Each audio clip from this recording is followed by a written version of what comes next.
Ilang araw ring nagbakasyon sa Balisin Island sina Ogie Alcacid at Regine Velasquez. Hanggang kahapon sila roon. Chika ni Ogie, "We spend our Easter vacation here with the Velasquez. Nag-show rin ako kagabi, parang tradisyon ka na rin ito." Nag-enjoy nga raw sila sa lugar na yon na ilang years na rin nilang ginagawa. Syempre masaya raw si Nate.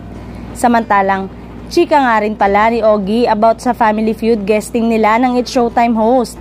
"Naiyak din ako sa tuwa. I was once a host of Family Feud sa TV5 before and now as a guest sa Family Feud show sa GMA7 ng inaanak ko na si Dingdong Dantes.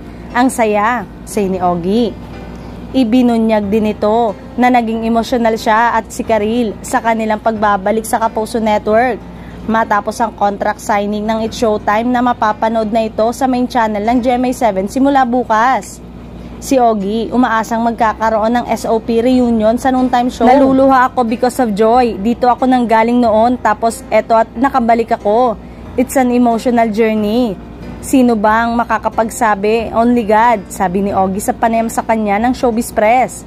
Hiling ni Ogie na muli niyang makasama ang kanyang co-host sa SOP na dating variety show ng Kapuso Network tuwing linggo.